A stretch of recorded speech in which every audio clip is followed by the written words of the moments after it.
तो आज हम देखेंगे द शहनाई ऑफ बिस्मिल्लाह खां की कहानी। इस कहानी में हम बिस्मिल्लाह जी की संगीत यात्रा को देखेंगे। तो आइए कहानी शुरू करते हैं। कहानी शुरू होती है मुगलों के समय के राजा औरंगज़ेब ने जब म्यूज़िकल इंस्ट्रूमेंट जिसका नाम पुंगी होता है उसको राजमहल में बजाने से मना कर दिया था, या ये कहें बैन करवा दिया था, क्योंकि उससे बहुत ही अनप्लीजेंट साउंड आता था। सब सोचते थे कि पुंगी एक नॉइज़ मेकर बन चुकी है, और वहीं दूसरी ओर कुछ एक्सपेक्ट करते थे कि एक दिन ऐसा आएगा कि इसका एक अच्छा वर्जन हमें मिलेगा। एक बार्बर, जिसको नाई बोलते हैं हिंदी में, जो प्रोफेशनल म्यूजिशियन जो राजमहल से संबंधित था, उसने सोचा कि इस जो पुंगी है, इसकी जो टोन क्वालिटी है उसको अच्छा या सुधारा जाए। इसके बाद उस बार्बर ने एक होलो स्टेम ली और उसमें कई सारे छेद बना दिए, लेकिन जब उसने उसको बजाया तो उसमें से बहुत ही अच्छा मधुर संगीत आया। फिर बार्बर ने राज परिवार के आगे उसको जाके बजाया और वहाँ पे भी उन्होंने बहुत उसकी जो धुन थी वो उन्हें बहुत पसंद आई, और इस इंस्ट्रूमेंट का नाम उनके द्वारा शहनाई रखा गया। जो उस समय राजा का बोलते थे, और नाई जो कि एक बार्बर था। इसके बाद शहनाई की धुन को शुभ माना जाने लगा, साथ ही वह मंदिरों और नॉर्थ इंडिया जो है वहाँ की वेडिंग में बजाई जाने लगी। इतिहास में शहनाई और नौबत राज परिवार के ही जो इंस्ट्रूमेंट होते हैं उन्हीं का हिस्सा हुआ करती थी, लेकिन जो क्रेडिट जाता है उस्ताद बिस्मिल्लाह खां जी ही शहनाई को क्लासिकल स्टेज तक भी लेकर आए थे। जब बिस्मिल्लाह जी 5 साल के थे तब वह गिल्ली डंडा खेला करते थे दुमराव में। इसी के साथ वे रोज़ाना बिहारी जी के मंदिर जाकर भोजपुरी चैता भी गाया करते थे, जहां उनको इनाम में 1.5 किलो का लड्डू मिलता था। यह बात आज से लगभग 80 साल पहले की है। वह छोटा बच्चा जिसको आज भारत रत्न मिल चुका है। बिस्मिल्लाह जी का जन्म 21 मार्च 1916 में नामचीन म्यूजिशियन के परिवार में हुआ था। उनके दादाजी व पिताजी भी महान शहनाई वादक हुआ करते थे।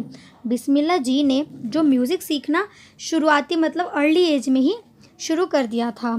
6 साल की उम्र में जब बिस्मिल्लाह जी अपने मामा जी के यहाँ पे गए थे, तब उन्होंने उनको शहनाई बजाते हुए देखा, जिससे कि वो बहुत ही ज़्यादा प्रभावित हुए। जिसके बाद बिस्मिल्लाह जी अपने मामा जी के साथ विष्णु टेम्पल में, जिसके बाद वह उन्हें घंटों तक शहनाई बजाते हुए देखते थे। इसी के साथ बिस्मिल्लाह जी ने धीरे धीरे शहनाई सीखना शुरू कर दिया, और कई सालों तक उन्होंने बालाजी व मंगला मैया के मंदिर में, या फिर कहो गंगा नदी के किनारे पर शहनाई बजाने की प्रैक्टिस करी। वह बहता पानी जो गंगा का था वो कहता था और उनको प्रोत्साहित करता था अपने राग या धुन को सुधारने के लिए। 14 साल की उम्र तक आते आते बिस्मिल्लाह जी ने अपने अंकल जी के साथ इलाहाबाद में म्यूज़िक कॉन्फ्रेंस में भी पार्ट लिया, और जब उनका परफॉर्मेंस ख़त्म हुआ तब उस्ताद फैयाज़ खान ने बिस्मिल्लाह जी की पीठ थपथपाई और कहा, मेहनत करो बेटा और तुम एक दिन इसको करके हासिल दिखाई दोगे। इसी के साथ 1938 में जब लखनऊ में पहली बार ऑल इंडिया रेडियो खुला तो उस पर बिस्मिल्लाह जी की शहनाई भी हमें सुनाई दी। जब इंडिया को 15 अगस्त 1947 माफ़ कीजिएगा को स्वतंत्रता मिली, तो बिस्मिल्लाह खां जी पहले भारतीय थे जिन्होंने इंडिया को अपनी शहनाई के द्वारा बधाई दी। लाल किले पर जब उन्होंने अपने दिल से राग बजाई, जहाँ पर नेहरू जी भी शामिल थे। इसी के साथ जो बिस्मिल्लाह जी थे उन्होंने कई बेहतरीन परफॉर्मेंस दी हैं, तो चाहे वो विदेश में हो या हमारे खुद के देश में हो। लेकिन जो उनकी पहली विदेश यात्रा थी वो अफ़गानिस्तान के राजा ज़हीर शाह के यहाँ पे थी, और जब उन्होंने उनका संगीत सुना तो राजा ने उन्हें कई सारे उपहार दिए जो कि अनमोल थे। इसी के साथ जो निर्देशक विजय भट्ट थे वो भी उनकी शहनाई से बहुत प्रभावित हुए, और उन्होंने अपनी फिल्म का नाम गूंज उठी शहनाई भी रख दिया, जिसमें बिस्मिल्लाह जी के द्वारा कंपोज एक गाना भी है। इसके बाद वह गाना व फिल्म दोनों ही बहुत बड़ी हिट हुई। अब तक बिस्मिल्लाह जी ने सिर्फ 2 ही फिल्मों में अपना म्यूज़िक दिया है, जो पहली है गूंज उठी शहनाई और दूसरी सनादी अपन्ना, जो कि एक कन्नड़ फिल्म थी, क्योंकि उनका मानना था कि वह आर्टिफिशियल या ग्लैमर के लिए अपना म्यूज़िक नहीं देंगे।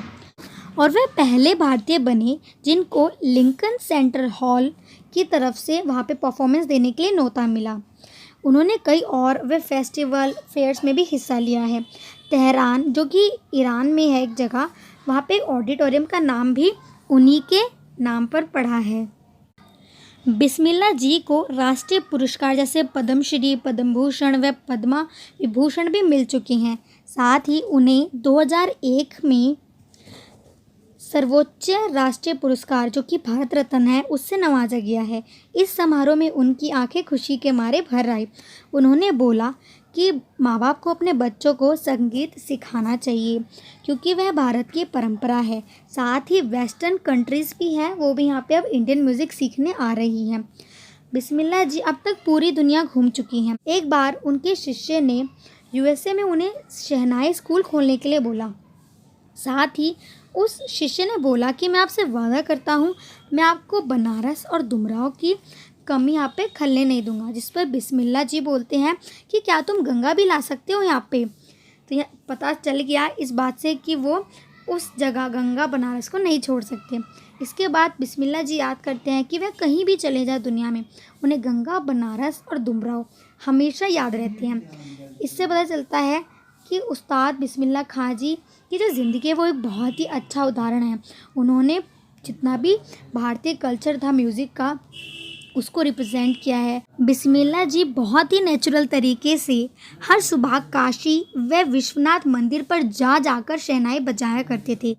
उस्ताद बिस्मिल्लाह खां जी 21 अगस्त 2006 को लंबी बीमारी के चलते हुए उनका निधन हो गया, जिसके बाद उस दिन राष्ट्रीय शोक मनाया गया। और ये कहानी यहीं पे ख़त्म हो जाती है।